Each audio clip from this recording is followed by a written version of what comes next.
చోటు చేసుకుంది.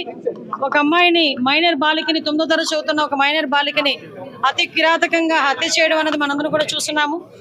అక్కడ ఆల్రెడీ టీమ్స్ కూడా దాని మీద వేస్తున్నాము. ఎస్పీ గారితో నేను ఇన్ఫర్మేషన్ తెలిసిన వెంటనే ఎస్పీ గారితో నేను మాట్లాడి పొజిషన్ ఏంటని కూడా కనుక్కోవడం జరిగింది. విషయం ఏంటంటే ఏదైతే ఒక అమ్మాయి ఇంతకు ముందు ఆ అమ్మాయిని ఇబ్బంది పెట్టి పోక్సో చట్టం ద్వారా అబ్బాయి జైలుకి కూడా వెళ్ళాడు. మొన్న రిమాండ్ కూడా పంపించారు. మొన్న రీసెంట్గా ఒక 15 రోజుల క్రితం అతను జైలు నుంచి బెయిల్ మీద బయటకు వచ్చాడు.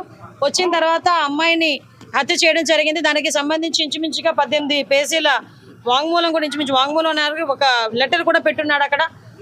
అతనైతే ఇప్పుడు మనకి పరారులో ఉన్నాడు.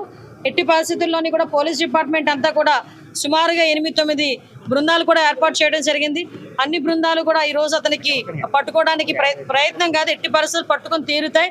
ఎందుకంటే ఎవరు చట్టం ముందు ఎవరు కూడా తప్పించుకునే పరిస్థితికి లేదు.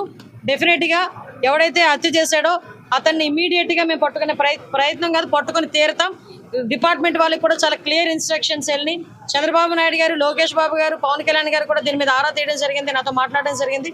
డెఫినెట్గా ఎట్టి పరిస్థితుల్లోని నిందితుడు ఎవరైతే ఉన్నాడో అతి తొందరగా వీలైతే ఈ రోజు రేపట్లోనే నిందితుడిని పట్టుకొని అరెస్ట్ చేసే పరిస్థితి కొన్నిసార్లు వెనక పడుతున్నారని చెప్పేసి ఫిర్యాదు చేయడం జరిగింది. అయినా సరే పట్టించుకోలేదు. లేదమ్మా, కంపల్సరీగా నిజంగా అదే కనుక జరిగితే, నిజంగా అమ్మాయి దగ్గర నుంచి కంప్లైంట్ వెళ్ళి ఆ పోలీసులు కనుక పట్టించుకోలేదన్న సంగతి తెలిస్తే డెఫినెట్గా ఏ పోలీస్ అయితే ఆ పోలీసు మీద చర్యలు తీసుకుంటాం. అందులో అక్కడెక్కడ కూడా బ్యాక్ స్టెప్ వేసే పరిస్థితి లేదు.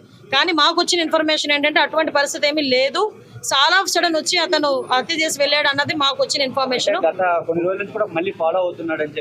లేదమ్మా, నిజంగానే వాళ్ళ బ్రదర్ కూడా చాలా ఇనిషియేషన్ తీసుకున్నాడు. ఇంతకు ముందు కూడా తను బెంగళూరులో పనిచేసేవాడు. ఇనిషియేషన్ తీసుకుని ఈ అబ్బాయి ఇంచుమించి 26 సంవత్సరాలు, ఆ అమ్మాయిది చూస్తే 13 సంవత్సరాల వయసు. అవతల నిందితుడు ఎవరైతే ఉన్నాడో ఆ అబ్బాయిది కూడా 26-27 సంవత్సరాల వయసు. సో ఈ సిచ్యువేషన్స్లోనే వాళ్ళ అన్నయ్యకి చాలా సేఫ్ గార్డ్ చేశాడు. కానీ దురదృష్టంతో అమ్మాయిని కాపాడుకోలేకపోయారు. కానీ ఎట్టి పరిస్థితుల్లో నిందితుడిని అయితే డెఫినెట్గా పట్టుకున్నాం.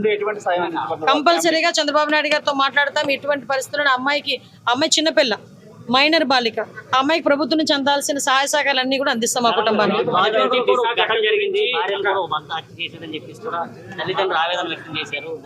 అమ్మ విషయం ఏంటంటే మేము చాలా సందర్భాల్లో చెప్పున్నాము, చాలా సంఘటనలు జరుగుతున్న సందర్భంలో పోలీస్ డిపార్ట్మెంట్ వాళ్ళు కూడా చాలా ఫర్మ్గా ఉన్నారు. లాస్ట్ టైం మీరు చూసారు, చీరాల సంఘటన జరిగిన తర్వాత సుమారుగా 36 గంటల నిందితులను పట్టుకొని మేము రిమాండ్ కూడా పంపించుకోవడం జరిగింది.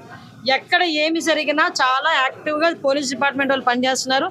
ఎక్కడ జరగకుండా ఉండే బాధ్యత కూడా తీసుకుంటున్నాం.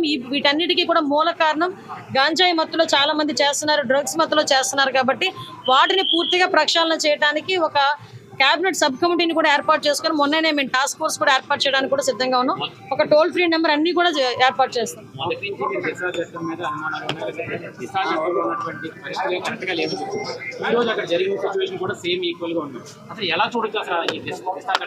దిశ చట్టమే లేదండి. చట్టం లేని దాని గురించి మీరు మాట్లాడుకోవడం అనవసరం. ఫస్ట్ థింగ్, దిశ చట్టం అనేది లేదు కాబట్టి దిశ చట్టం గురించి మాట్లాడుకోవాల్సిన అవసరం లేదు. ఇప్పుడున్న చట్టాలని బలోపేతం చేసుకుని మనం ఫర్దర్గా ఎటువంటి ఇబ్బంది లేకుండా చూసుకునే బాధ్యత తీసుకుంటాం. న్యాయ నిపుణుల సలహాలు కూడా మేము తీసుకుంటాం.